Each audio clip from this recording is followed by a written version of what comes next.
सीधी तस्वीरें संबोधन कर रहे हैं, क्या कुछ कह रहे हैं सुनाते हैं। पदों की 550 ग्राम पंचायतों यानी 26 विकास खंड और 550 ग्राम पंचायतों के लिए भूजल रथ का शुभारंभ करने का भी अवसर मुझे प्राप्त हुआ और आज इस समापन समारोह में इस क्षेत्र में कार्य करने वाले विशिष्ट महानुभावों को सम्मानित करने का भी अवसर मुझे प्राप्त हुआ। मैं इस अवसर पर उन्हें बधाई देता हूं और भूजल के लिए कार्य करने वाले, जल संरक्षण उसके उचित प्रबंधन के लिए कार्य करने वाले उन सभी महानुभावों का जिन्होंने प्रत्यक्ष और अप्रत्यक्ष भागीदारी के माध्यम से इस कार्यक्रम को सफल बनाया है, उन सभी का मैं हृदय से अभिनंदन करता हूं। आप सबका मैं इस अवसर पर स्वागत करता हूं। हम सब जानते हैं कि जल है तो जीवन है और जल और जीवन के बीच की इस भाव को समझता हर व्यक्ति है, लेकिन उसके उचित प्रबंधन के बारे में जो प्रयास होने चाहिए उसमें कहीं ना कहीं वह व्यक्ति चूक जाता है। अनेक उपाय हैं,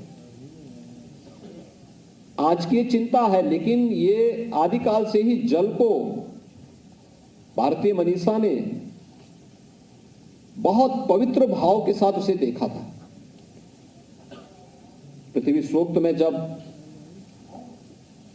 इस संपूर्ण ब्रह्मांड के कल्याण की बात होती है तो उसमें जल के भी कल्याण की बात निहित होती है,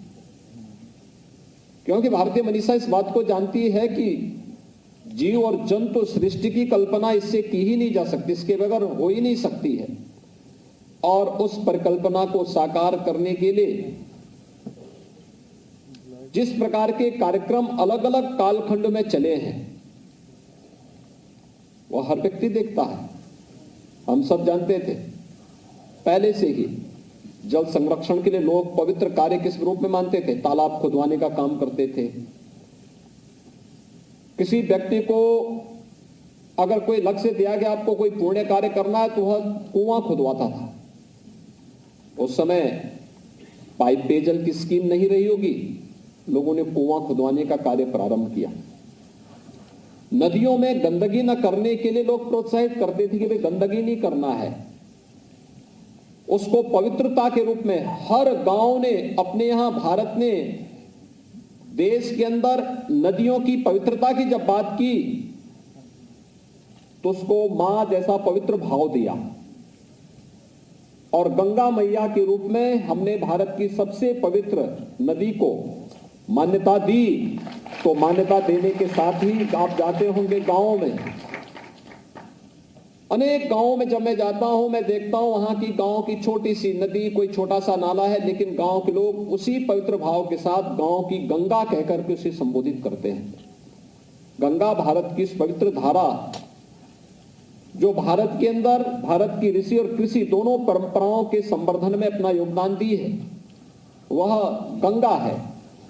और गंगा का पवित्र नाम देकर के लोग जल संरक्षण के लिए अपनी प्रतिबद्धता को और उसकी पवित्रता को बनाए रखने के लिए सदैव कृत संकल्पित रहे हैं। लेकिन बीच के कालखंड में जो चूक हुई उसका खामियाजा मानवता को भुगतना पड़ा।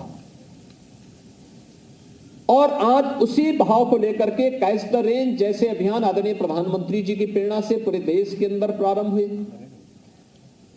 अमृत सरोवर जैसे कार्यक्रम प्रारंभ हुए, रेन वाटर हार्वेस्टिंग की व्यवस्था को मजबूती के साथ आगे बढ़ाने के लिए हमें इसके लिए आवश्यक कानून बनाना पड़ा